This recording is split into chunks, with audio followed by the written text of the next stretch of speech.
recommence. C'est parti. Donc, Encore une question fois. d'actualité du mois de mai. Oui. Avez-vous un commentaire concernant le passage en force de la loi travail via le 49.3 et les violentes manifestations qui s'en suivirent? Bon, moi ce que j'aime, c'est l'incohérence de ceux qui nous gouvernent, parce que si mes souvenirs sont exacts, et M. Valls et M. Hollande avaient juré leur grand Dieu que s'ils arrivaient au pouvoir, il n'y aurait plus de 49.3. Bon, voilà. Ben, c'est ça la démocratie, On en est au voyons. deuxième, je C'est crois. ça la démocratie, voyons. On fait de belles promesses au bon peuple, et puis ensuite on trahit les promesses et le bon peuple. C'est ça la démocratie. Alors bon, l'histoire du 49.3, c'est l'histoire de l'impuissance de ce gouvernement, qui est très fort en déclarations tonitruantes, on va rétablir l'ordre, etc. Et puis quand on voit ce qui se passe sur le terrain, là encore, ce sont des mots, c'est tout. Alors, qu'est-ce que c'est que tout ça, cette chienlit? C'est tout simplement le vieux fond anarchiste qui ressort. C'est la vieille fermentation qui avait déjà éclaté en mai 68, et il meurt d'envie de refaire un mai 68. Ce qui est de scandaleux, c'est que quand on voit les images qui nous présentent des manifestations, on voit une police qui est sur la défensive. On voit des groupes très bien entraînés, visiblement, qui balancent, qui des pavés, qui des cocktails Molotov, etc. Et devant ça, au lieu que l'on se rende compte qu'il y a une stratégie policière pour encercler ces noyaux durs et les faire prisonniers, eh ben non, on laisse faire. Et j'ai lu tout dernièrement l'entretien d'un CRS masqué qui témoignait en disant, ben voilà, notre problème c'est que on ne reçoit pas d'ordre. Donc le pouvoir politique, alors il y a les fanfaronnades de Valls et de Cazeneuve, mais en réalité, ils laissent faire. Alors, ça surprend, en tout cas, ceux qui connaissent un petit peu l'histoire, ça ne devrait pas les surprendre. Parce qu'en fait, la République, c'est quoi? Elle est née comment, la République? Au moment de la Révolution dite française. Elle est née par l'action, d'abord des loges et tout ce qu'il y avait autour, et puis de la racaille des bas-fonds de Paris. Donc la République, dès sa naissance, s'est appuyée sur la racaille et sur l'insurrection et sur l'anarchie. Donc elle est dans la parfaite continuité. Alors je voudrais, avant de terminer ma réponse à votre question, ce dont on ne parle pas à propos de la loi El Khomri, qui finalement a été concoctée par le petit Macron. Oui, ou par Bruxelles. Et par Bruxelles, bien entendu, c'est que par cette loi, les fêtes religieuses de France vont disparaître. Mais ça n'a pas été démenti, ça, non?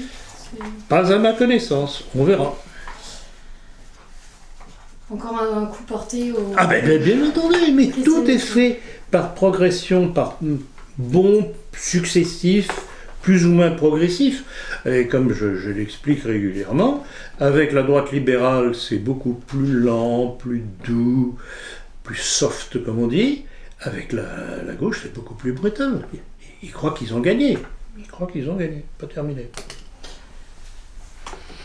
Question suivante. Alors que 8 Français sur 10 ne souhaitent pas le revoir, François Hollande se représente pour 2017. Est-ce de l'inconscience ou y a-t-il une réelle stratégie mondialiste derrière lui? Enfin, cette candidature est-elle de bon augure pour le FN? Alors, quand vous dites 8 Français sur 10, je crois que vous êtes encore... Enfin, c'est pas vous, bien entendu. Je crois que les sondages sont encore optimistes. À mon avis, c'est en deçà. C'est un ras-le-bol général. Et alors, stratégie mondialiste, bon, certainement, tant qu'il est là, évidemment, il se sert de lui. Enfin, le mondialisme se sert de lui. Mais se rendant compte que c'est le rejet populaire, toutes ces couches de ce que Hollande, Valls et compagnie ont été incapables de faire de ce qu'ils avaient promis, bon, ils s'en servent, mais ils préparent déjà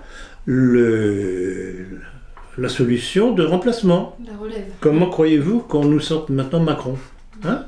Nouvel homme providentiel. Il sort d'où ce gars-là, hein? Il sort de chez Rothschild. Hein? Et Rothschild, c'est quoi? C'est la fameuse loi de 2003, qu'on appelle la loi Rothschild de Giscard-Pompidou. Non, c'est pas 2003, c'est 73. 73, Oui, 73, c'est tout à fait, vrai. 73. Et par laquelle l'État français ne peut plus emprunter directement à la Banque de France. Et à taux zéro. Ouais. Et à taux zéro, justement. Mais auprès de banques privées. Banques privées, ah oui, lesquelles? Vous avez besoin d'un dessin? Hein? Quand on sait que Macron vient de chez Rothschild, il faut s'attendre au pire. Donc voilà, côté gauche, on nous sort Macron, qui plaît tellement au patronat, nous dit-on, mais enfin de la part du patronat, ça ne nous surprend pas tellement. Et puis côté droit, on nous sort le playboy attardé, le Bruno Le Maire, pour faire pièce à Fillon, qui est franchement le moins pire. C'est pour ça d'ailleurs que les médias font tout pour le torpiller. Donc voilà, à chaque fois, là, le système, ce qu'on appelle le système avec un grand S et entre guillemets, c'est toujours susciter de nouveaux hommes pour prendre la relève de ceux qui ont été discrédités par leur action. Systématique. Alors, est-ce que le fait que Hollande se maintenant serve le Front National? Je le pense. Parce que l'équation Hollande-Marine Le Pen au deuxième tour serait certainement la meilleure que si c'était Juppé-Marine. Parce que, bon, alors certes, tous les bons républicains voteront peut-être quand même pour Hollande, mais il n'y en aura pas tellement, j'en suis persuadé. Donc le cas de figure le meilleur pour nous, c'est Hollande d'un côté et Marine Le Pen de l'autre. Ça, c'est certain. Et vous savez très bien pourquoi je reproche de façon véhémente à une certaine droite qui tourne autour de l'hebdomadaire Rivarol, qui par haine mais fanatique, bête et méchante, de son directeur, Jérôme Bourbon, fait tout pour critiquer, décrédibiliser le Front National. Je suis le premier à pouvoir parler du Front National, puisque j'en ai fait partie, et j'étais un des cadres, puisque j'étais au bureau politique, au comité central. Et le problème, c'est que le Front National est aujourd'hui le premier parti de France. Et que si on n'est pas d'accord avec certaines tendances, c'est très simple, il n'y a qu'à rentrer dedans pour essayer de faire poids de l'intérieur. Mais tout faire pour empêcher Marine Le Pen d'être au deuxième tour, c'est vraiment faire le jeu du système. Point. Ils ne sont pas finis de m'entendre parler, les Bourbons et compagnie, qui jouent ce petit jeu-là. Ce sont des alliés, je ne sais pas s'ils sont bêtes à ce point-là ou s'ils touchent de l'argent pour ça, mais ce sont des alliés du système par leur tactique. Une question un peu plus légère, on va dire. Trop de candidats se présentent en médecine, le gouvernement propose le tirage au sort. Quel est votre avis sur cette méthode de sélection? Alors, c'est scandaleux ça. Alors, par contre, trop de candidats, j'avoue que ça me surprend un petit peu, parce que normalement, il y a un numerus clausus qui a été imposé, qui est déjà une bêtise innommable. Alors, tirage au sort, évidemment, absolument contre. Moi, je suis pour la sélection. Toujours la sélection. Et si c'est nécessaire, sélection. Élitiste, enfin, c'est comme ça. Évidemment. Alors, l'élitisme, c'est le contraire de la démocratie. Oui. Donc, ils ne peuvent pas. Donc, tirage au sort. Et puis, tirage au sort, oui, mais qui vérifie les résultats? Qui tire? Quelle est la main innocente? Quelle est la main qui va sortir le résultat? C'est toujours la même chose. Et moi, en tout cas, je sais au point de vue sélection, quand j'ai fait mes études de médecine à l'époque, le gros barrage, c'était la première année avec l'examen d'anatomie. Et à l'époque, on avait un livre d'anatomie qui, en plus de ça, est une œuvre d'art. Les planches anatomiques, c'était gravé, dessiné d'une précision invraisemblable. Par exemple, au niveau du crâne, j'ai toujours le crâne d'ailleurs qui m'a servi pour mon examen, véritable crâne humain, pas la reproduction, qui est dans ma bibliothèque face à moi pour me rappeler que l'être humain est mortel. Voilà, bon, c'est bon pour l'humilité. Et cet examen d'anatomie faisait partir quasiment 60% des candidats en première année. C'est déjà un bon épurage. Bonne épuration. Épuration, pardon. Donc voilà, sélection, et puis bon, les années suivantes, ça a continué à dégager un certain nombre d'individus. Donc ne restaient que ceux qui vraiment en voulaient. Et puis quand arrivaient les travaux pratiques, etc., les dissections, etc., il y en a qui tenaient pas le coup et ça dégageait encore. Donc sélection, sélection, sélection. Les meilleurs, nous sommes pour les meilleurs. Pour une aristocratie de l'esprit. Pas simplement de naissance. Autant que faire se peut. Que pensez-vous du projet de loi souhaitant interdire les écoles hors contrat et l'école à la maison? Mais ça, c'est le vieux projet de la maçonnerie. C'est-à-dire que, il n'y a rien de nouveau. Hein. C'est Jules Ferry, c'est Émile Combes et compagnie. Et rappelez-vous le bouquin dont j'ai pas mal parlé dernièrement de Payon, Vincent Payon, dans son livre La Révolution française n'est pas terminée, dans lequel, je vais vous citer ça à peu près de mémoire, il vous dit que la poursuite de la Révolution va se faire par l'école, au travers de l'époque, pour supprimer de l'esprit des enfants tout ce qui est antérieur à la Révolution. Donc, comme disait un certain Henri Lesquin, la France commence en 1789. Voilà. Donc, vous voyez, c'est une obsession. Tout ce qui a fabriqué la France, étape par étape, avec des hauts et des bas, avec les rois, depuis le baptême de Clovis, tout ça, pour eux, doit disparaître. Tout ce qui est tradition. Tout ce qui est tradition. Et c'est la tradition dans tous les domaines. C'est vrai sur le plan de l'histoire, des valeurs qu'incarnait la France, parce qu'ils peuvent nous parler de leurs valeurs républicaines. De toute façon, elles ne sont jamais définies. Bon, on en voit simplement les effets, donc on pense que c'est que leurs valeurs. Vous rappelez-vous ma conférence de Clovis aux valeurs de la République, où j'ai voulu justement montrer la différence entre les deux choses. Eh bien... Au niveau familial aussi. C'est leur obsession, il faut que cette France, pour eux, disparaisse, pour que, comme disait Payon, entre autres, d'ailleurs, qu'une nouvelle loi s'instaure avec un nouveau clergé, à la lumière de cette nouvelle loi. Quelle loi? La loi talmudique, voyons.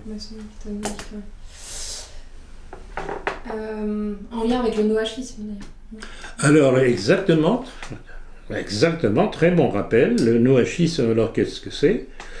C'est une notion qui a été lancée par les milieux juifs, justement, prétendant créer une unité dans l'humanité, en faisant finalement comment toutes les religions, pour faire une seule religion qui serait le noachisme. Ça n'a rien à voir avec Noah, hein, absolument différent. Mais bien entendu, à la lumière du judaïsme. Ce serait une religion pour les non-juifs, en fait.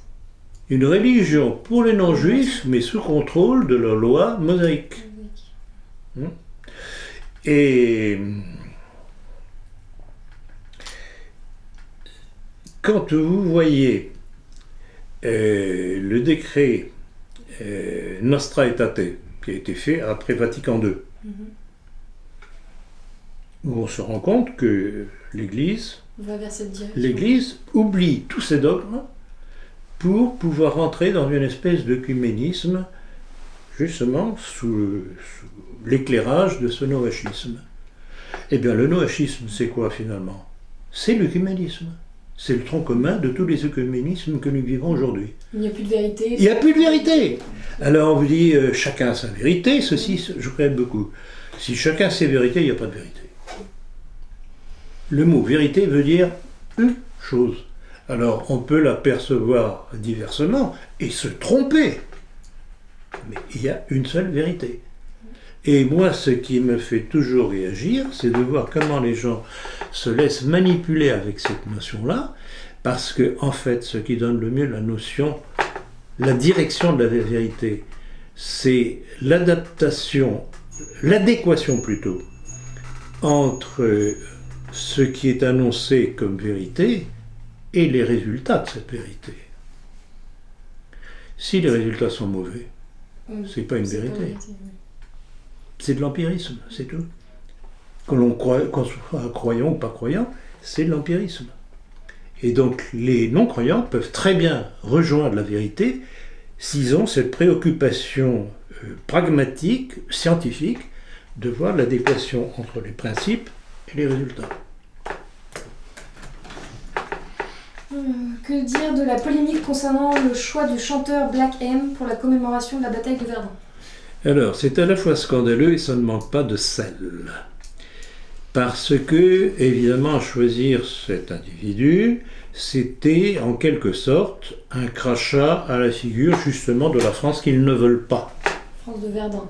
France de Verdun et tout ce qui est... S'il y a eu cet esprit de Verdun, d'abord c'est un crachat sur le maréchal Pétain, qui était le grand vainqueur de Verdun. Pas oublier ça non plus. Et puis, ce qu'il y a d'amusant, alors, il faut connaître aussi les réactions contre le maire socialiste de Verdun, M. Hazard, à moins que ce ne soit Lazare. Lazare, oui, c'est possible. À moins que ce ne soit Lazare, je ne sais pas.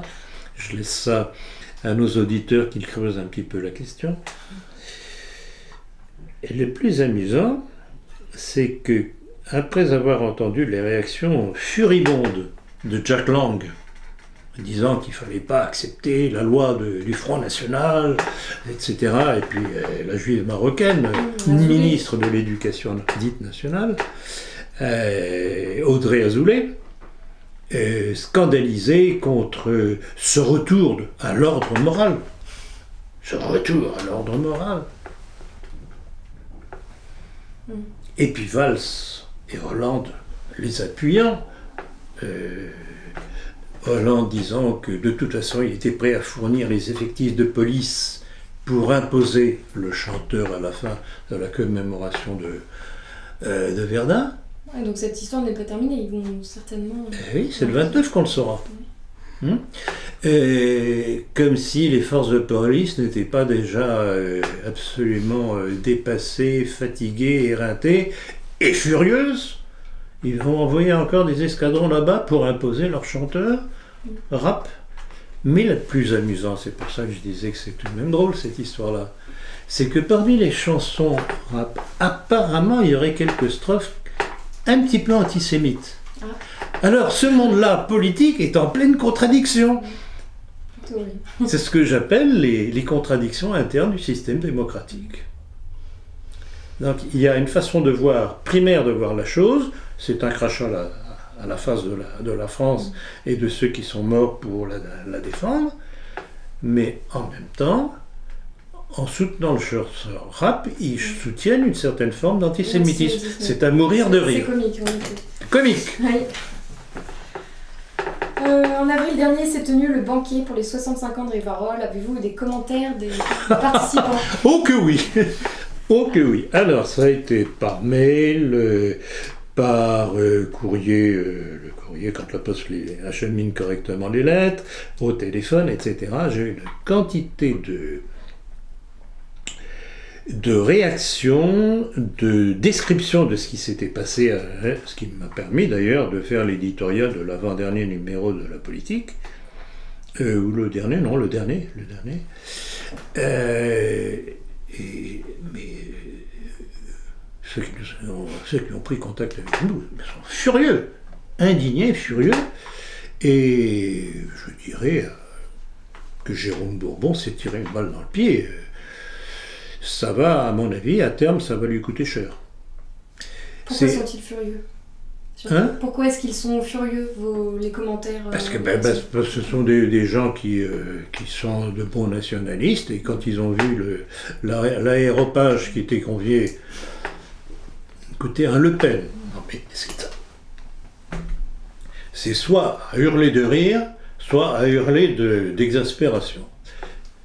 Entre autres choses, Le Pen, qui à une certaine époque, pour se dédiaboliser déjà, avant même sa fille, disait et regrettait « Toute ma vie, j'ai traîné l'extrême droite comme un boulet ».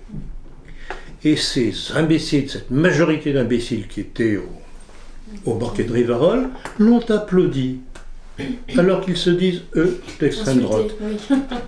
Il y en a qui aiment être cocus.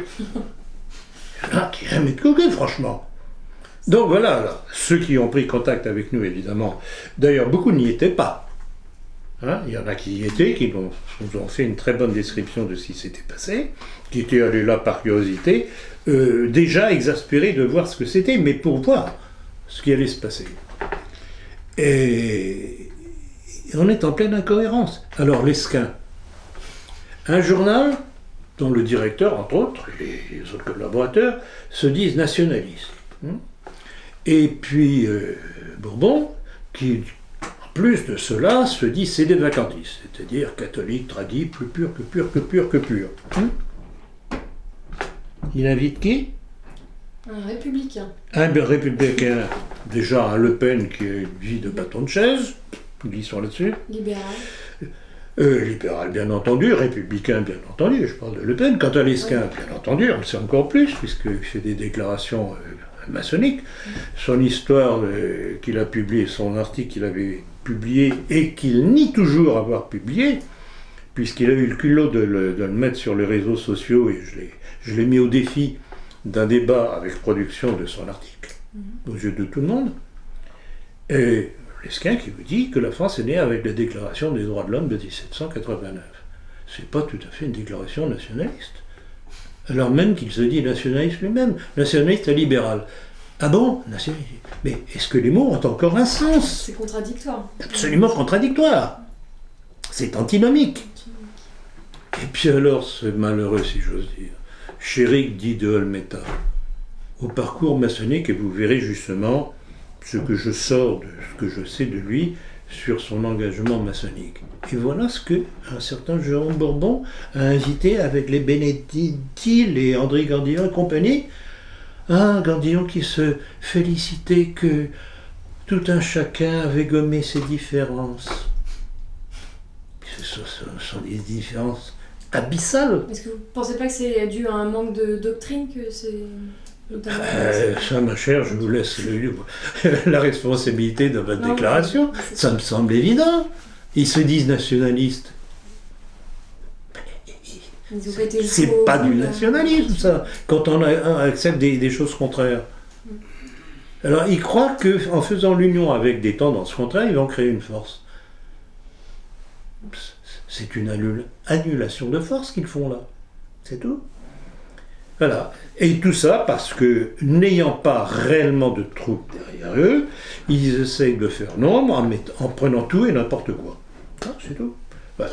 Encore dernièrement, j'ai appris par un membre du Parti nationaliste français que Gandillon se félicitait que il avait invité Le Pen, il se félicitait que Le Pen avait accepté, et répondant à la question d'un des membres du PNL, il dit oui, mais ça nous permet d'avoir du monde à nos réunions. Donc voilà, il est prêt à passer sur tout ce que représente Le Pen, de trucs tordus qu'il a fait. L'histoire de l'extrême droite tirée comme un boulet, etc. Et puis je voudrais tout de même rappeler l'histoire de la cuvée de champagne pour barguer homosexuels. Il n'a jamais répondu là-dessus. Il n'a jamais poursuivi les journaux qui ont sorti l'information. Que ce soit aujourd'hui en France, le Quotidien de Paris, que ce soit le Canard enchaîné, ou que ce soit la politique, on en avait parlé à l'époque, M. Le Pen n'a jamais fait le moindre procès à ce sujet-là. Qui ne dit mot consent. Et puis rappelez-vous l'histoire aussi que j'ai sortie dans mon livre, Histoire d'une trahison. Invraisemblable quand même. Il prend comme parrain de sa fille Marine un proxénète notoire. Et le C des vacantistes et nationalistes Bourbon invite ça. Vous savez ce qu'on disait du prince de Talleyrand? Non, dites-moi. Attendez, j'ai un trou là. Est-ce que c'est à lui que ça s'adressait? Oui, je crois que c'est à lui que ça s'adressait.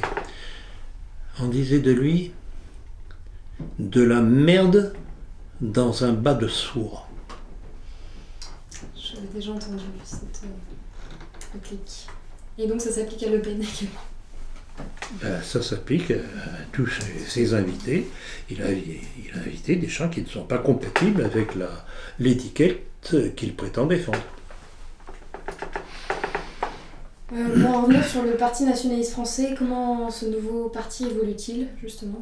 Il évolue comme j'avais prévu, que je l'avais prévenu Candillon à l'époque. Il disait oui, vous avez raison, ah, oui, vous avez raison. Et en fait, j'ai très bien compris qu'il laisse compter que je donnerai la consigne à nos adhérents, abonnés, etc., de rallier le Parti nationaliste français. Et je lui ai dit, mon cher ami, tant qu'il y aura des gens comme Benedetti qui apparaît à toutes vos conférences alors que vous me dites qu'il ne fait pas partie des cadres, je regrette beaucoup, on ne me donnera aucune consigne. Et on surveillera de plus en plus de près ce qui se passe. Voilà. Donc, comme quoi, là, il faut toujours être prudent en politique, comme en tout d'ailleurs. Pas se précipiter pour réagir. En parlant de prudence d'ailleurs... Oui. Oui, non, en parlant de prudence, justement, Rivarol qui s'est laissé, et d'autres nationalistes d'ailleurs, sont laissés duper par un groupe de musique occulte, les Brigands. Ça alors, c'est magnifique.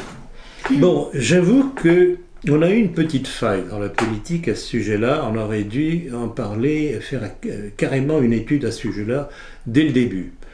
Bon, il faut dire qu'on a tellement de choses à traiter que...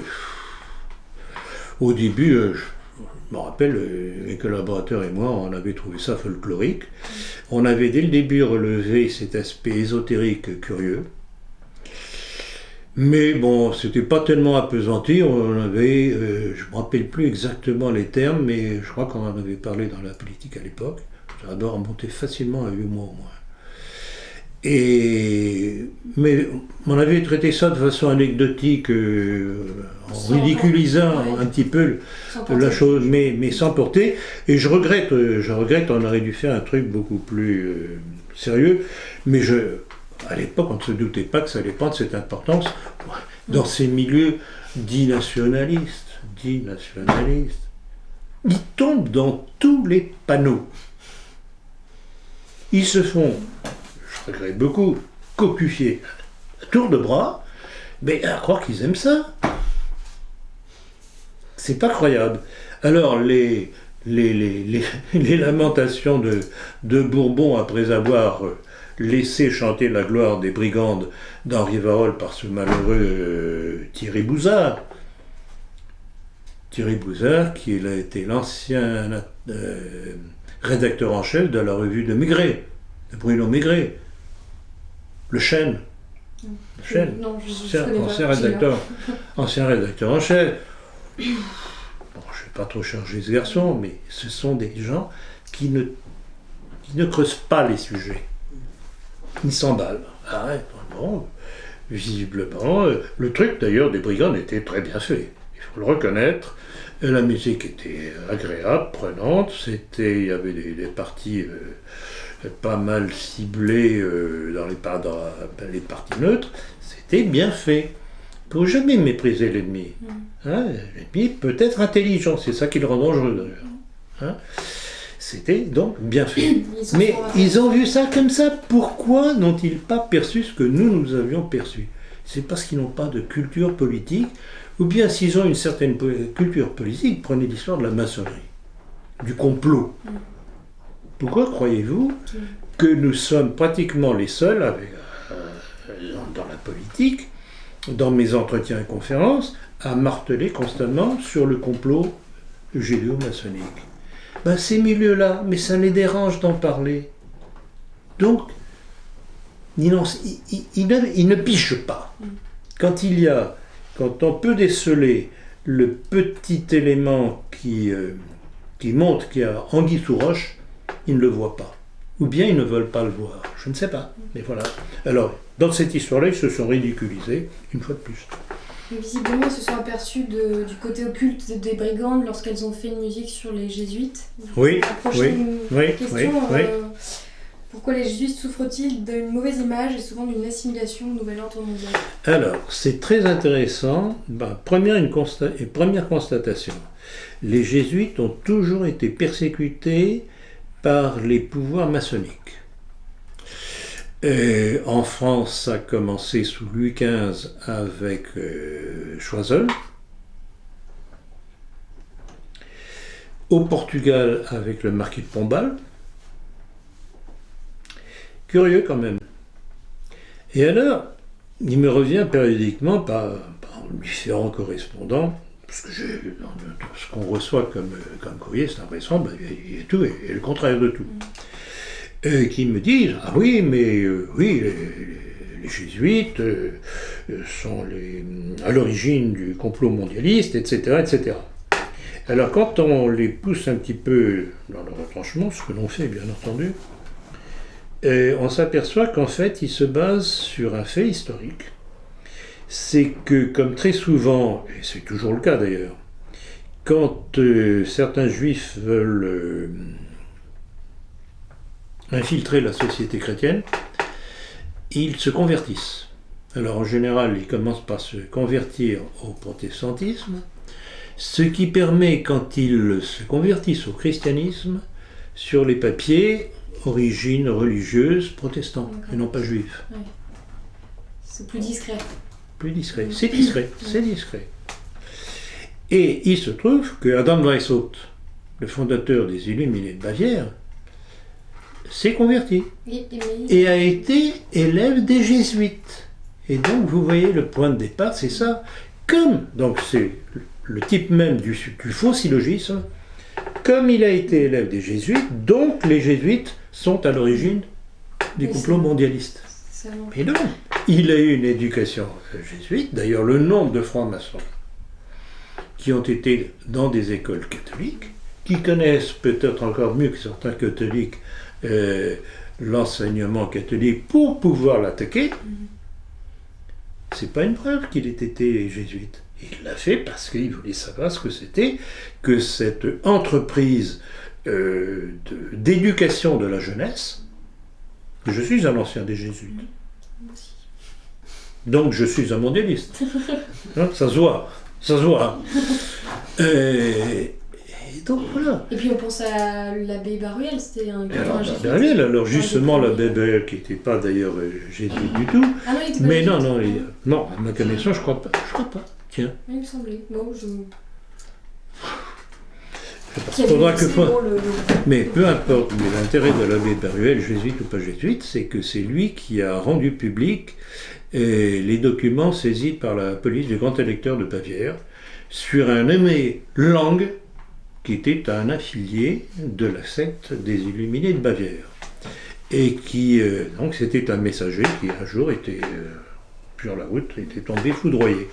Et dans ses poches, on avait trouvé toute une correspondance qui avait été rendue publique et que Baruel a utilisé dans son livre fondamental qui s'appelle Mémoire pour l'histoire du jacobinisme.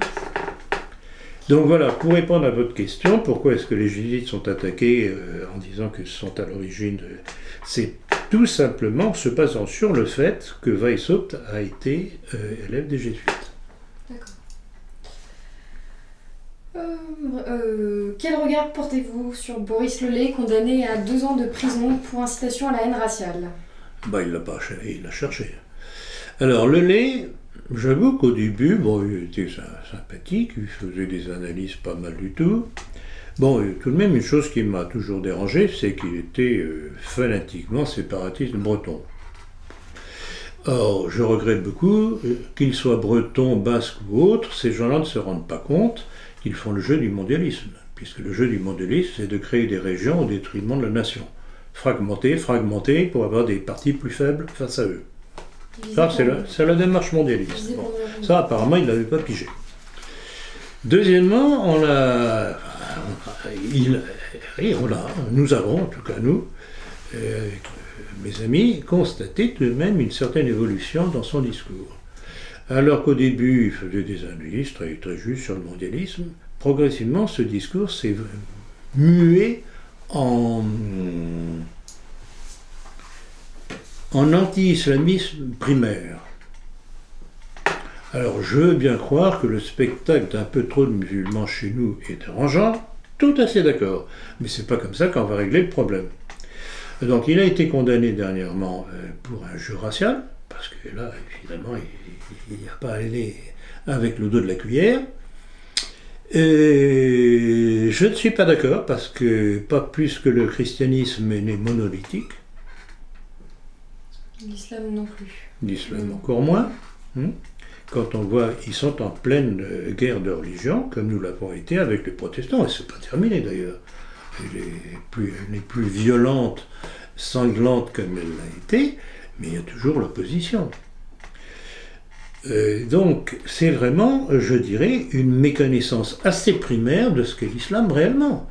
Parce que mettre les sunnites et les chiites sur le même plan, en plus de ça, les wahhabites à la sauce saoudienne, c'est tout de même assez primaire.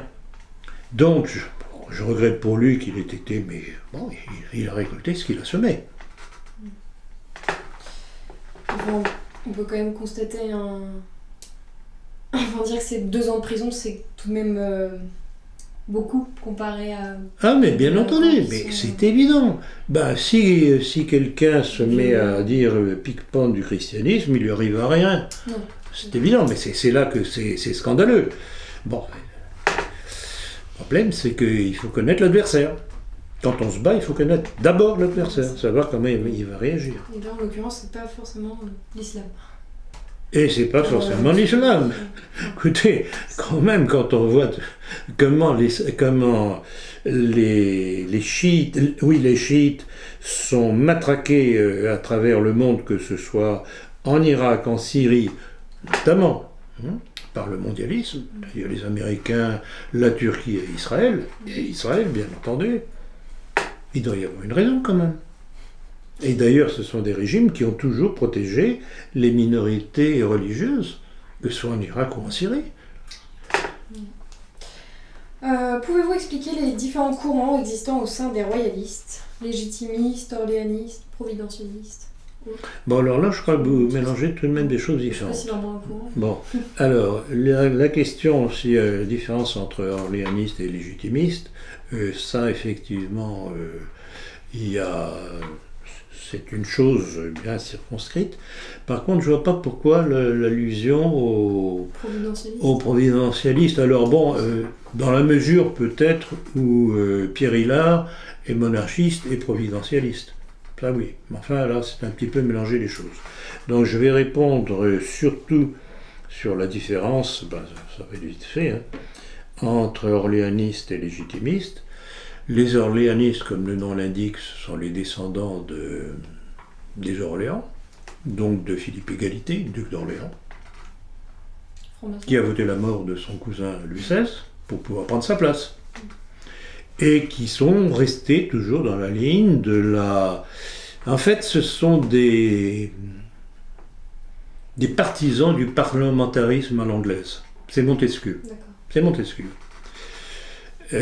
Alors que les légitimistes, eux, par contre, c'est tout de même la France, la monarchie de droit divin.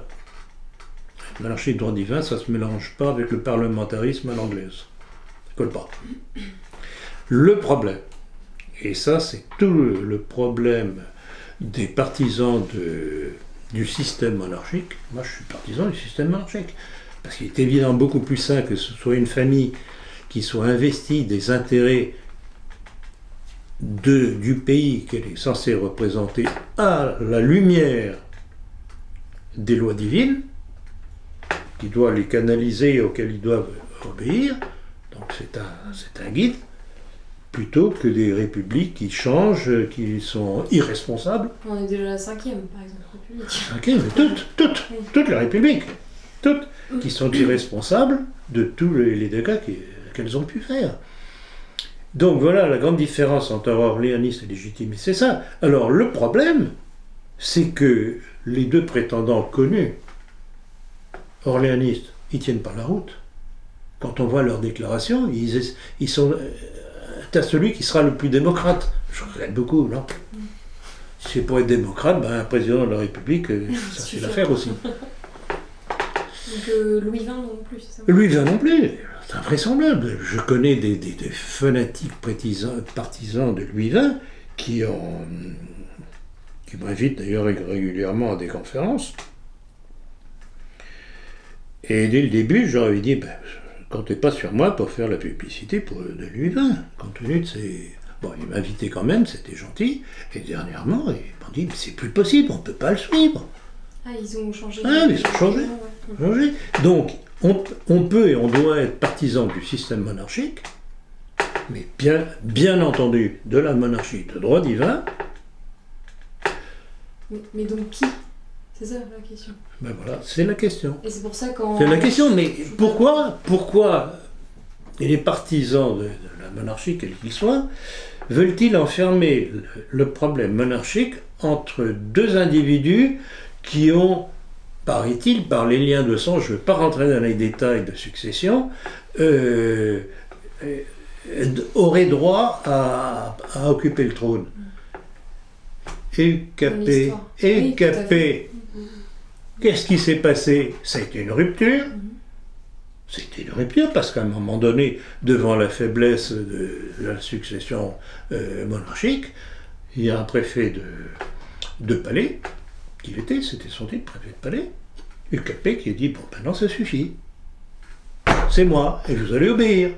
À mon avis, c'est comme ça que ça se terminera un jour, s'il doit y avoir une restauration. Et donc c'est pas à ce moment-là qu'on rejoint les providentialistes qui disent, bon, on verra, c'est la providence qui va...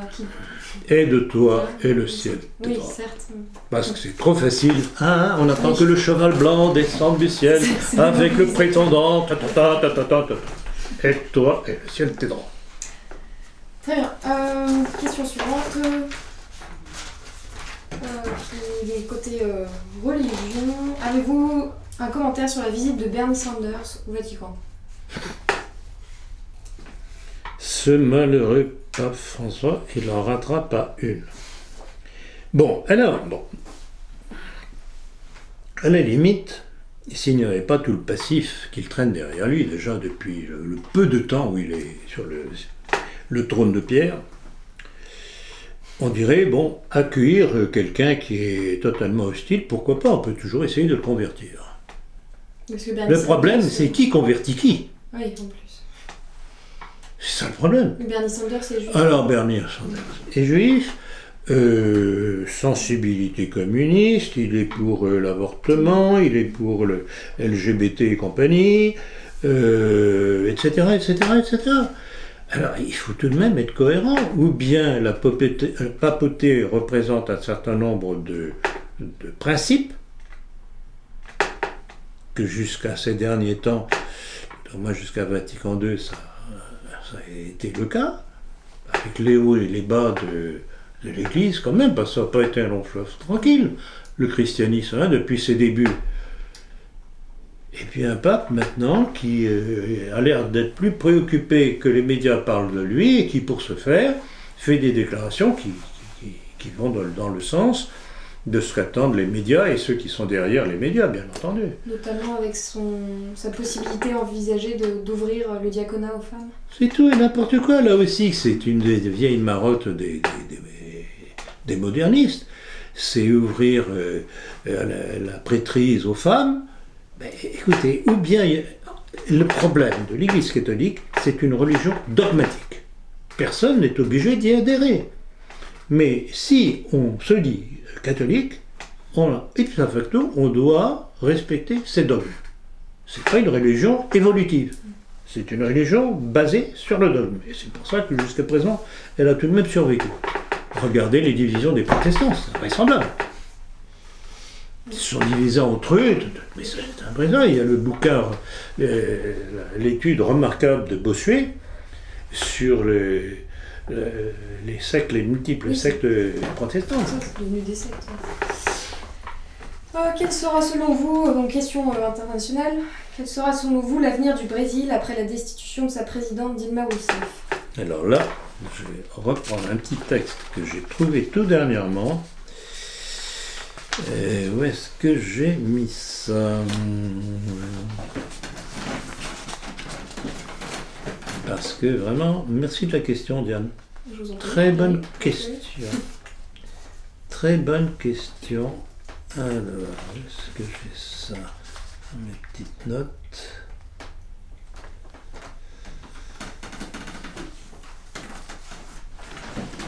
Voilà. Alors, bon, je ne vais pas chanter la louange de Dilma Rousseff. Qu'est-ce qu'il y a de vrai dans tout ce dont elle accuse? Bon, certainement pas Blanc-Neige. Bon, mais alors les autres en face, c'est pas triste. Donc, il y a un véritable complot, d'ailleurs, c'est ce qu'elle clame, c'est un véritable complot, et je suis tout à fait d'accord. C'est une révolution orange, comme on dit, hein, comme il y a eu en Géorgie, comme il y a eu en Ukraine, etc., comme ils essayent périodiquement de susciter en Russie, comme ils essayent dans les pays d'Europe centrale actuellement, toujours déstabiliser pour affaiblir la Russie de Poutine. Or, pour les États-Unis, et le mondialisme donc, ce qui les dérange dans le Brésil actuellement, c'est que le Brésil est un élément important de ce qu'on appelle les BRICS, c'est-à-dire cette association économique et aussi militaire, pour certains, des pays, d'où les initiales, Brésil, Russie, Inde, Afrique du Sud. Les BRICS. Et depuis à peu près un an, c'était suite à une réunion qui a eu lieu dans la ville brésilienne de Recife, les pays du BRICS se sont mis d'accord pour que les échanges économiques, et notamment les transactions sur le pétrole, se fassent hors dollar. Donc c'est la mort à terme du dollar comme monnaie de référence. Et avec la Chine, évidemment, dans le jeu, ça va peser très lourd. Et je pense qu'à terme, et la Russie, et la Chine, et les pays qui se mettent tout autour d'eux, on va arriver probablement à un retour à l'étalon or. Ce jour-là, ça fera très très très mal, non seulement au dollar, mais à la haute finance, vous voyez de qui je parle. D'où l'inquiétude des États-Unis.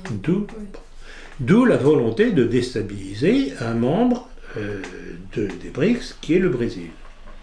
Mais là où c'est intéressant, c'est cette information, c'est que pas plus tôt Dilma Rousseff destituée, d'ailleurs elle n'est destituée que pour 6 mois je crois, parce qu'on va examiner, donc c'est pas définitif.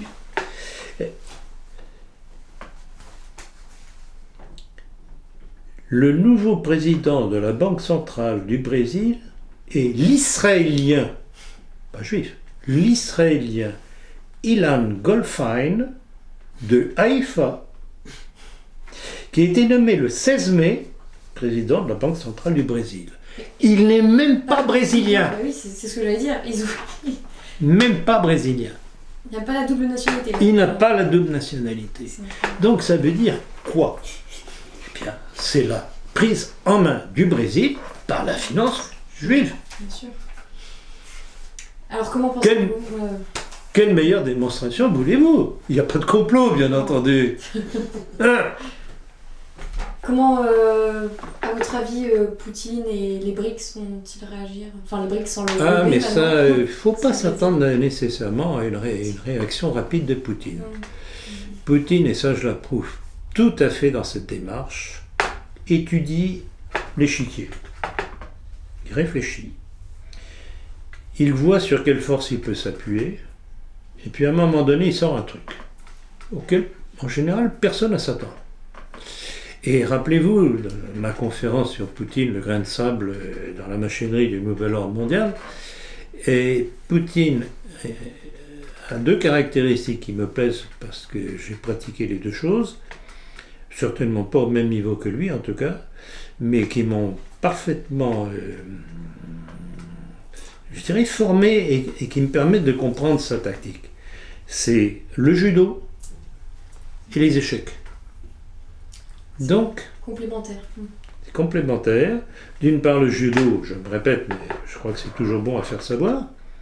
Le judo, c'est quoi? C'est utiliser la force de l'adversaire pour le faire tomber. Vous devriez faire du judo. Ou du karaté, si vous préférez. Dans les temps qui courent dans les rues, aujourd'hui, c'est préférable. Et les échecs, c'est quoi? C'est éventuellement sacrifier un pion, même un pion majeur, sur lequel va se précipiter justement l'adversaire, sans se rendre compte qu'en prenant ce pion que l'on sacrifie volontairement, il se met échec et mat. Ce sont deux philosophies, mais qui traduisent parfaitement la façon d'agir de Poutine, et que, je dis modestement, si j'étais au pouvoir, j'appliquerais. Il ne faut jamais réagir à chaud. Il faut toujours étudier, tiens, il y a cette situation, où est-ce qu'elle va mener éventuellement? Est-ce qu'on peut retourner la situation? Si on peut la retourner, comment va-t-on le faire? Calculer, réfléchir. Et c'est porteur, quoi. Enfin, c'est porteur, donc attendons de voir, mais il va y avoir certainement des suites à la suite de la destitution de Dilma Rousseff. Ou alors, c'est un petit peu ce qui s'était passé d'ailleurs en Ukraine, c'est qu'avant la révolution de Maïdan, l'ancien président qui était, comme il s'appelait déjà, Yakunovitch, un truc dans ce goût-là, était un personnage qui avait un petit peu abusé des finances publiques. Apparemment quand même allié de la Russie, mais Poutine l'a laissé tomber.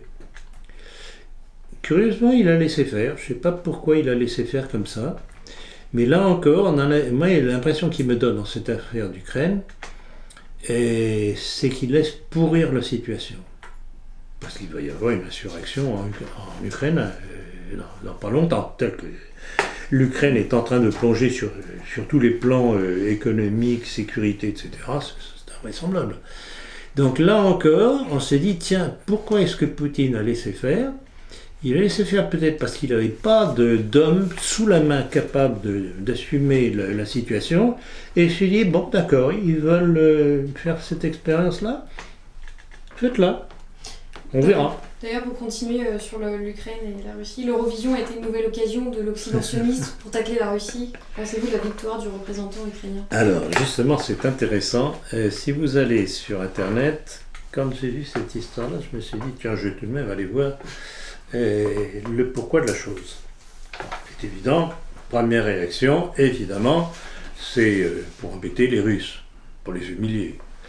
Et alors, chose intéressante, c'est que quand on compare le vote du jury par rapport au vote instantané du public, mais c'est effroyable. C'est la Russie qui l'a emporté haut la main. Et même les votants ukrainiens ont donné la première place aux candidats russes. Alors comment ça se fait qu'au final, parce que c'est... Mais parce que le jury est acquis. Le jury est acquis, voyons. Ça a été un vote politique. Ils ne prennent pas en compte le... Ah, pas du tout, voyons. Quand est-ce que vous croyez que ceux qui tiennent la démocratie tiennent compte de l'opinion du peuple? C'est vrai. Obama menace le Royaume-Uni de conséquences commerciales en cas de Brexit. Quel rôle jouent les États-Unis dans cette affaire? Les États-Unis, en tant que bras armé du mondialisme, ont besoin de l'Europe. Parce que l'Europe, comme disait Jean Monnet à l'époque, ça remonte déjà, c'était au départ de la construction européenne, il disait que la construction européenne était une étape vers autre chose qui était la gouvernance mondiale. Donc les Américains ont besoin que l'Europe continue à prospérer, si on peut dire, à exister en tout cas. Il est évident que si l'Angleterre s'en retire, il y a tout de même un certain nombre de pays européens qui n'appartiennent pas à la communauté européenne et qui ne s'en portent pas plus mal, bien au contraire. Et d'ailleurs, c'est pour ça que les Anglais se disent, mais pourquoi? Et pourtant les Anglais ont un statut préférentiel au sein de l'Europe, que la France n'a même pas. Bon. Donc, l'histoire par exemple, des Panama Papers, qui ont révélé que, entre autres, un certain David Cameron, son père, et même lui, avait eu des parts dans certains fonds placés au Panama. Vous aviez parlé de dommages collatéraux. J'avais parlé justement de dommages collatéraux, mais était-ce tellement un dommage collatéral ou bien une mise en garde à Cameron d'un marché droit? Parce qu'en fait, bon, Cameron, il faut savoir ce que c'est. C'est un clone de Sarkozy. C'est aussi et d'origine juive. Il faut le savoir. Cameron est tout de même confronté à un ras-le-bol des Anglais face à la communauté européenne. Et il estimait que pour essayer de se dédouaner, pas avoir à trancher lui-même, il allait faire trancher par référendum par les Anglais. Ça, c'est ça qui a déplu aux Américains et à ce qu'il y a derrière les Américains. Donc, voilà, c'est aussi simple que ça. Entendu. Que pensez-vous de cette lutte internationale contre la corruption dont le sommet s'est tenu à Londres? Good joke. Tu te moques du monde, c'est de la poudre aux yeux. Ils se foutent du monde, mais ils ont un culot, mais c'est pas permis. Alors que tous ces pouvoirs qui participent à ce genre de comédie, et on sait très bien que le gouvernant sont les trafiquants de...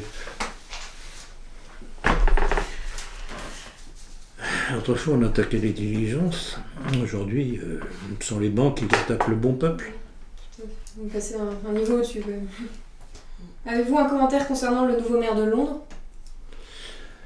Ah ben ça, c'est du pragmatisme.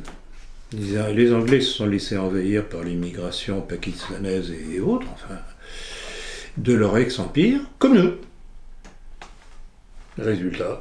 Alors, ce qu'il y a tout de même d'assez extraordinaire, c'est que cette malheureuse Angleterre n'est trouvée comme candidat pour le poste de maire de Londres qu'un musulman ou un juif.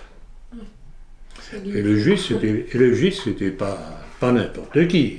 Pas n'importe qui, fanatique d'Israël d'une part, et le fils de comment s'appelait le prénom de son père, c'est un Goldschmidt aussi, et qui a été une des chevilles ouvrières de l'évolution de la communauté européenne en faveur d'Israël, bien qu'il y ait tout de même des choses qui se passent à l'intérieur de la communauté européenne. Il y a des pays qui réchignent très fort contre Israël du fait de la politique inhumaine d'Israël dans les territoires palestiniens. C'est bien qu'en fait tout ça c'est une situation mouvante, comme les sables mouvants, et ça va faire des victimes. Et est-ce qu'il n'y a pas un parti nationaliste ou un regain de nationalisme? Oui, alors il y a incontestablement, mais vous savez, par exemple, je ne sais pas si vous allez me poser une question là-dessus, c'est comme en Autriche, cette brusque poussée du FPÖ, c'est-à-dire le Freipartei Österreich. Norbert Hofer. Voilà, exactement. Bien souvent, et c'est ce qu'on constate avec beaucoup de mouvements dits populistes, parce qu'ils n'osent pas et ne veulent pas se dire nationalistes, parce qu'ils ne le sont pas, on découvre très rapidement que finalement ils sont très pro-israéliens. Donc on ne s'excite pas avec ça. Bon, s'il arrive président de la République, pourquoi pas, tant mieux, mais attendons de voir venir quelle va être sa politique. Alors, pour répondre à votre question sur les candidats dits de droite en Angleterre, je crois que le problème, c'est qu'ils ne pèsent pas le poids. C'est tout. Et puis, il ne faut pas oublier aussi le poids médiatique en Angleterre comme chez nous, pour pouvoir émerger contre cette machinerie à déformer l'esprit des citoyens. Le point d'information. Pas facile. Pas facile. Donc oui, ma question suivante était donc sur Norbert Hofer et que vous inspirez cette victoire. Je répète ce que j'ai dit, tant mieux, mais attendons de voir quelle va être réellement sa politique. Il serait mais ce qu'il y a d'intéressant dans l'histoire, c'est que ça traduit tout de même un ras-le-bol des Autrichiens. C'est ça qui est intéressant. La même réflexion que pour le triomphe de Trump. Trump, moi je ne le considère pas du tout comme un ami, loin de là, c'est un personnage dangereux à tout point de vue. Et donc c'est la réaction des Autrichiens qui est intéressante. Après, on verra quelle va être réellement la politique du candidat du FPO s'il arrive au pouvoir, s'il est élu président de la République. Donc on verra. Oui, Tansi. Oui. Donc cette fois-ci, au sujet de Bachar el-Assad, son parti a remporté les élections. Que vous inspire cette victoire? Ça me semble assez évident que les Syriens qui sont sur place savent très bien ce que représente Bachar el-Assad, contrairement à toute la propagande faite contre lui. c'est le seul barrage contre la barbarie islamique chiite et wahhabite du coin. Sunnite et wahhabite du coin. D'après le Financial Times, l'Arabie Saoudite revendique la création de l'État islamique. Pourquoi une telle déclaration ? C'est connexe à la question précédente, justement, c'est que c'est compatible du fait de leur wahhabisme. Donc l'État islamique, pour eux, disons que c'est leur bras armé pour imposer. Il y a une ambition planétaire de l'Arabie Saoudite, à l'abri des ressources pétrolières. Mais là, ils avouent être l'auteur de l'État islamique. Mais c'est un des alliés de l'Arabie Saoudite. Il n'y a qu'à voir, la guerre déclarée au Yémen par l'Arabie Saoudite, aidée par Israël, aidée par la Turquie, et aidée bien entendu par les États-Unis. Non, mais l'avenir du monde se joue au Moyen-Orient actuellement. Oui. Et justement, c'est ça qui rend les Américains et les alliés des Américains jusqu'à Israël furieux, c'est que Poutine, en envoyant son aviation là-bas, a mis un terme provisoire, en tout cas pour l'instant, à cette démarche d'atomisation des pays du Moyen-Orient au bénéfice du Grand Israël. C'est ça qui est derrière. Quel est l'avantage géostratégique du Golan pour Israël, qui d'ailleurs vient de rappeler sa primauté sur cette région ? Primauté ? Vous voulez rire ? C'est ce qu'ils ont dit. Il n'y a jamais eu d'État d'Israël dans l'Antiquité. Ça a toujours été un peuple de nomades. Été un peuple de nomades, ils n'ont aucune primauté. Ou la primauté des massacres qu'ils faisaient, lisez la Bible.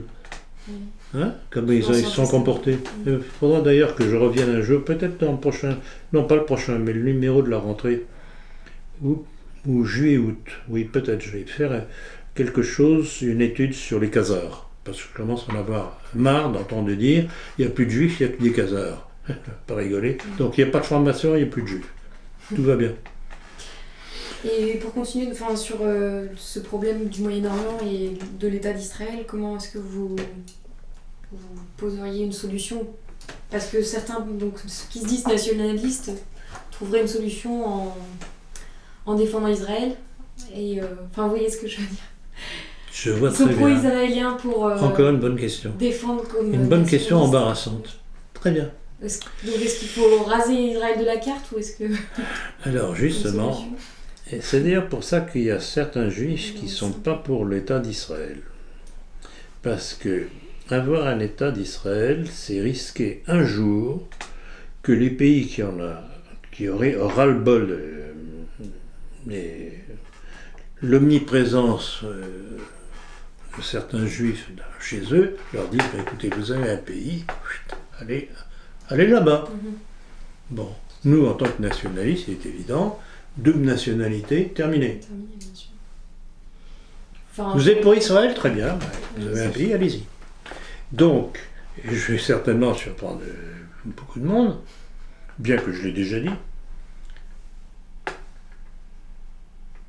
Nous sommes pour l'État d'Israël. Justement pour avoir la possibilité de... Vous jouez le double jeu, il n'y a pas de double jeu possible. Vous voulez... C'est dans la logique du vous voulez défendre Israël ? Eh bien, vous allez en Israël faire joujou là-bas. Mais il faut que dans le même temps, on empêche Israël de massacrer comme ils le font progressivement les Palestiniens. Et pour cela, il n'y a qu'une seule solution. Il faut que les États-Unis cessent de soutenir quoi que Israël fasse ce pays. Donc c'est un problème d'équilibre régional à trouver. Je comprends parfaitement, et c'est normal, que certains juifs se disent mais on veut retrouver des racines nationales qui n'ont pas vraiment eu. Parce que, tout de même, le judaïsme, c'est quelque chose de très particulier. Ce sont des apatrides. Ce sont des apatrides. Le juif errant, je ne suis pas écrit ça par hasard. Pourtant, il était pro-juif. Mais c'est une constatation. Ça a toujours été des errants qui ont emmerdé tout le monde depuis la création du monde. Donc, avoir un État d'Israël, c'est incontestablement une possibilité de solution. mais il faut que ce soit encadré de façon à ce que les populations des alentours n'aient pas à subir des massacres comme ils sont très capables de le faire et qu'ils l'ont démontré à travers la Bible. Voilà. Comment interprétez-vous le déploiement d'un bouclier antimissile en Roumanie par l'OTAN? Ah ben c'est toujours la même chose. On est en train de nous dire que le grand danger du XXIe siècle, c'est la Russie de Poutine, etc. etc. Donc Poutine va déclarer la guerre au monde, etc. Donc il faut se protéger, etc. etc. Je voyais tout dernièrement que des blindés allemands étaient à 150 km de Saint-Pétersbourg. Oui. Ce sont des vents en guerre. Ils veulent la Troisième Guerre mondiale. Pourquoi? On en a parlé tout à l'heure incidemment, façon de parler. C'est que se rendant compte que par l'action de Poutine au travers des BRICS et d'autres de ses alliés, progressivement, la mainmise des États-Unis sur le monde était en train de décliner. Et qu'à terme, les États-Unis risquent d'imploser, parce qu'ils ont eux-mêmes leurs problèmes à l'intérieur. Le Texas est quasiment séparatiste. Faut oublier ça. Du coup, pour éviter un conflit interne, ils voudraient peut-être développer une guerre en Europe. Exactement. Ceux qui gouvernent le monde, quand ils ont un problème, déclenchent une guerre mondiale. D'abord parce que les guerres et les révolutions et les assassinats ont toujours été des moyens pour avancer vers leur but final, étape par étape. Et que peut-on dire du référendum qu'organise l'Ossétie du Sud pour son ralliement à la Russie? Alors, je ne dirais pas ralliement, son rattachement. Son rattachement, oui. Rattachement, là aussi, alors, encore une fois, la tactique de Poutine. Je vais faire un petit rappel. D'abord, il y a eu la révolution orange en Géorgie, qui a mis au pouvoir un certain Saakashvili, juif. Donc, bénéfice des États-Unis, bien entendu, de l'américano-sionisme, si vous préférez. Et puis, le personnage se croyant intouchable, avec le parapluie d'Israël et des États-Unis, a cru bon de vouloir faire de main basse sur certains territoires autour de la Géorgie, dont l'Ossétie du Sud et du Nord, et l'Abkhazie. Vous voyez ces troupes. Il y a eu des bombardements épouvantables. Et puis là, c'est curieux, j'en parle d'ailleurs dans mon livre Le complot mondialiste. Il y a un chapitre qui est consacré à ça. Et puis, là, encore une fois, Poutine ne réagit pas au début. Il laisse les armées géorgiennes envahir ces pays-là. Et puis, après les bombardements épouvantables faits sur certaines villes d'Ossétie du Sud et d'Abkhazie, il envoie ses troupes. Et ça a été vite réglé. Et ce qu'il y a de très intéressant de voir, c'est que le nombre de conseillers militaires israéliens qui étaient dans l'armée géorgienne se sont empressés de retourner en Israël. Ce qui montre bien que la Géorgie de Saakashvili était une création israélienne avec le parapluie américain. Donc, problème géorgien, neutralisé. Et là encore, c'est curieux, la tactique de Poutine, il n'est pas allé plus loin, il n'a pas cherché à renverser. Il a dit, toi mon petit bonhomme, tu restes dans ton coin, tu me fous la paix. Bon. Il a fini par tomber quand même. Saakashvili, à tel point que Saakashvili a été récupéré par les révolutionnaires de Maïdan en Ukraine, qui en a fait le responsable de la province de Odessa, je crois, un truc dans ce goût-là. Je ne suis pas sûr, mais en tout cas, je suis sûr que c'est une des provinces de l'Ukraine. Donc, ils ont là, encore un exemple. Saakashvili n'est pas ukrainien. Eh bien, on va chercher un juif géorgien pour le mettre à la tête d'une région d'Ukraine. Donc, c'est interchangeable. Voilà, c'est extraordinaire. Puis après, il ira en Brésil. Et puis, il ira au Brésil, exactement. Bravo, Diane. Donc voilà, mais c'est à mourir de rire quand on voit ça. Ou d'exaspération. Mais il n'y a pas de complot. BHL soutient le parti indépendantiste kabyle, le MAK. Pourquoi cette volonté de déstabiliser l'Algérie? Enfin, un peu.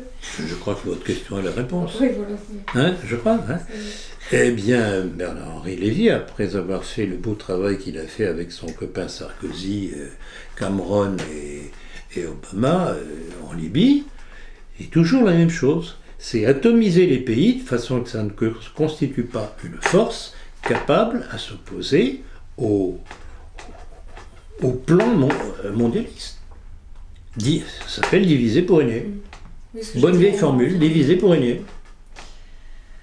On va terminer avec quelques questions historiques. Le 21 mai 1539, François Ier introduit la loterie en France. Que pensez-vous du loto et de son organisme, la Française des Jeux? Ah, ça c'est pas bête comme question. Inhabituel. Inhabituel. Alors, bon, premier jet, je vous dirais je suis contre. Bon. Toujours la même chose. Contre, d'accord. Mais réfléchissons d'abord un petit peu. Contre le fait qu'il n'est pas normal que certains individus, uniquement par l'effet de la chance, puissent gagner des fortunes sans avoir travaillé. C'est pas normal. Bon. Et je vais faire une comparaison qui va surprendre avec le problème de la prostitution. Intéressant. Le problème du jeu, de toute façon, il y aura toujours des structures clandestines ou des tripots, ça existera toujours. Et comme pour la prostitution, il est préférable que ce soit encadré. Alors, que l'État s'occupe de ces jeux, et je comprends très bien François Ier là-dessus, justement, si par l'État le jeu est organisé et puisse ramener de l'argent qui partirait dans des poches d'individus privés, et bien plus malhonnête certainement, mais que cela permette à l'État de financer des choses en faveur des plus défavorisés, tout à fait d'accord. D'ailleurs, rappelez-vous l'histoire de la vignette qui était faite, hein, pour les voitures, oui.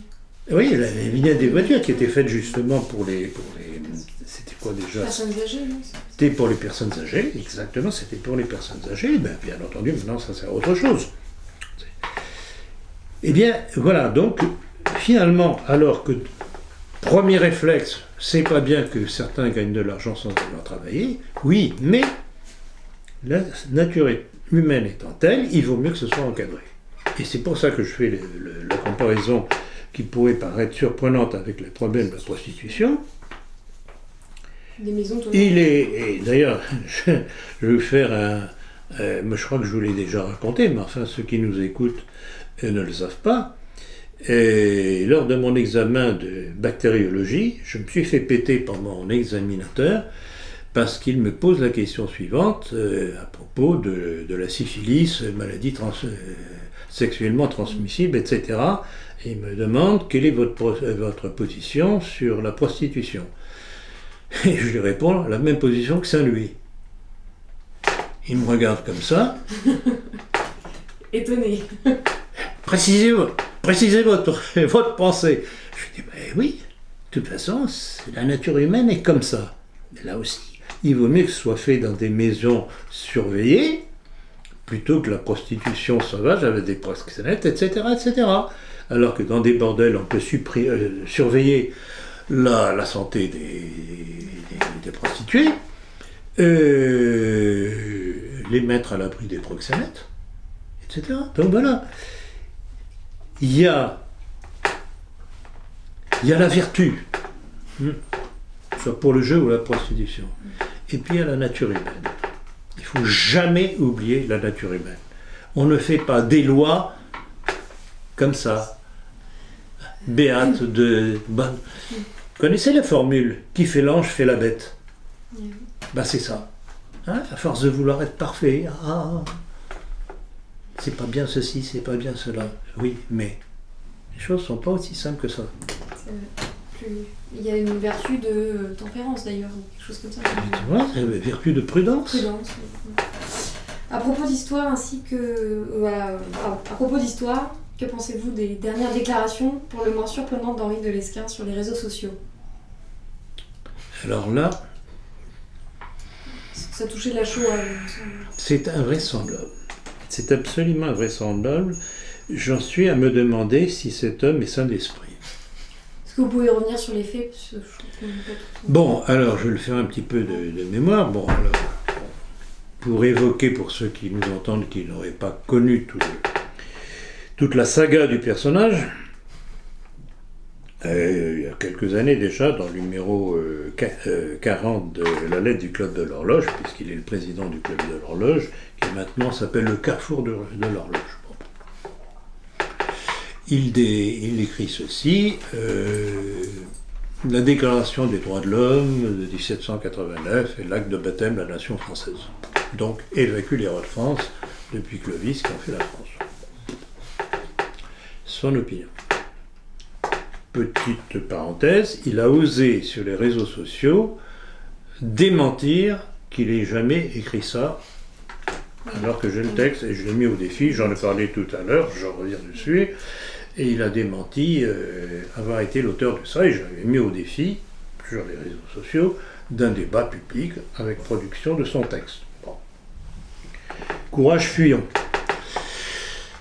Et puis, dernièrement, alors il a fait un certain nombre de déclarations, d'ailleurs je les ai toujours avec moi parce que ça peut toujours être utile, justement, lors des discussions. Quand on discute avec des gens qui ne vous croient pas, il faut toujours avoir un texte de référence. Et donc j'ai toujours quelques petites munitions dans ma poche. Alors, elles ont été quelque peu codifiées dans une émission invraisemblable qui s'appelle Le Moment Meurice de France Inter le 19 mars. C'est pas vu. Et là, entre autres préconisations de ce monsieur pour remettre la France debout, bien sûr. Destruction de la Tour Eiffel. Bon, à la limite, je dirais, bon, la Tour Eiffel a été construite par monsieur Ferdinand de Lesseps, franc-maçon, etc. Non, c'est pas pour ça c'est Ferdinand de Lesseps, non. qu'il y a participé. C'est Eiffel, il l'était aussi. Hein. Il l'était aussi. Bon, c'est maçonnique. Maçonnique. Mais c'est pas ça, là. Pour cette raison-là. Ben, il aime pas ça, il aime pas le monument. Bon, limite, d'accord. On a peut-être mieux à faire que de détruire la Tour Eiffel, qui rapporte de l'argent à l'État. Quand même. Bon, c'est n'importe quoi. Bon. Alors, on voit là aussi son sens de la justice sociale, de la défense du bon peuple, suppression du SMIC et du Code du travail. Bon, à la limite, on pourrait dire, c'est fichu n'importe comment ce truc-là. Il veut tout brûler. Mais il faudrait peut-être proposer quelque chose à la place si on n'est pas d'accord de ce truc-là. Mais non, rien du tout, on supprime. Salut de lui, le grand bourgeois. Il livre les ouvriers et les on supprime. Annexion de la Belgique. Vous savez ce que je dis aux Belges quand ils me parlent de ça? Je dis, vous savez, on a déjà suffisamment de socialistes et de francs-maçons chez nous, on n'a pas besoin de vous.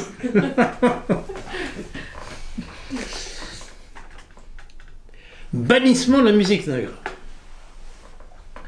Bon, c'est un petit peu raciste primaire quand même, parce que la musique nègre, bah, il y a de tout. Il y a des choses qui sont fort belles. Le Negro Spiritual, c'est tout de même pas mal. Les chansons Souls et compagnie, c'est tout de même pas mal. Mais non, pfft, non, j'aime pas le noir. Mais c'est primaire ça, ou alors il est complètement cinglé. Je ne sais pas, il y a un problème.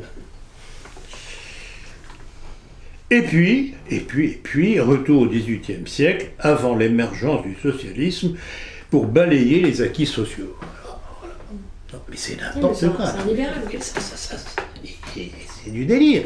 Et il faut dire que précédemment, il avait dit « Je ne défends pas toujours la révolution. » Écoutez bien, je ne défends pas toujours la révolution. Ça veut dire qu'il la défend. Ça veut dire qu'il la défend.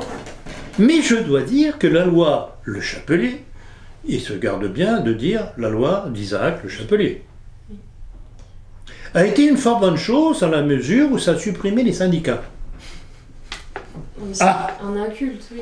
C'est un inculte. Parce que les corporations, c'était le contraire des syndicats de la lutte des classes. Ça protège. C'est un inculte.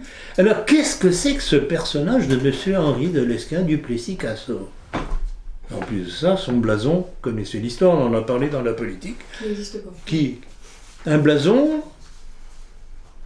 quand mon collaborateur Pascal Henriot s'est penché là-dessus, grâce à un document qui nous a été envoyé par un héraldiste, disant, mais je comprends pas, je suis allé voir sur les archives, bouquins de héraldique française dont je dispose, le blason affiché sur le site Wikipédia d'Henri de Lesquen ne correspond à aucun blason aucune branche des Lassus.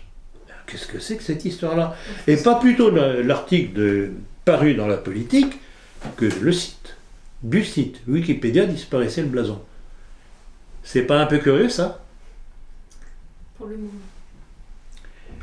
Bon, alors, comme si c'était pas suffisant, tout dernièrement, alors là encore, je dis, mais c'est pas possible, il est cinglé.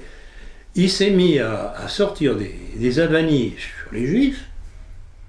Bon, on peut ne pas les aimer à juste titre, mais on n'est pas obligé de les insulter non plus. Et si on a quelque chose à leur reprocher, on le dit en fonction de telle ou telle déclaration ou action. Alors, qu'est-ce qu'il a dit? C'était à la suite de la mort de Martin Gray, qui a quelque peu affabulé sur sa propre expérience, parce que ça fait bien, moquant, disant, comment tiens, c'est curieux que certains rescapés, finalement, meurent à 90 ans, apparemment ils n'ont pas été si maltraités que ça. Et puis comme si c'était pas suffisant, il moque Simone Veil, qui n'est pas une de mes amies préférées, bien entendu, disant, et la grosse, très élégant, et la grosse Simone Veil qui se porte à merveille à 90 ans. Et il se fait poursuivre par les crises. Mais c'est normal, c'est normal. Je regrette beaucoup, ce n'est pas comme ça que l'on combat un adversaire. En l'insultant, mais en le pointant du doigt ces écrits qui montrent comment eux veulent nous détruire. Pas avec des déclarations imbéciles, insultantes comme ça. C'est scandaleux. Alors, monsieur Henri Duplessis-Cassot, je ne sais pas de quelle aristocratie il sort, s'il en sort. Il a des lacunes. Mais il a absolument aucune éducation. Bon, très bien, sur ce, nous avons terminé. Eh bien, Diane, encore, je ne vais pas vous faire attraper la grosse tête, mais vraiment, vos questions sont très pertinentes, collent parfaitement à l'actualité, et nous nous rendons compte que non seulement les conférences attirent de plus en plus de monde, sur YouTube et compagnie, sont de plus en plus vues, mais les entretiens aussi, parce que c'est terriblement formateur, parce que sur tel et tel sujet, ça donne des réponses, j'espère être assez précises, qui expliquent le pourquoi du comment de choses qui sont totalement masquées dans la presse, y compris dans ce qu'on appelle notre presse. Voilà, donc Diane, encore merci du travail que vous faites avec moi, c'est très bien. Et alors, je voudrais remercier à Ludivine qui est là aujourd'hui, qui vient pour la première fois, qui va elle aussi nous aider, mais j'espère, si je ne l'ai pas dégoûté avec tout ce que j'ai pu dire tout à l'heure. Donc voilà. Très bien. Et bien, à la prochaine fois. Merci, monsieur. À la prochaine fois. Au mois prochain. Inch'Allah.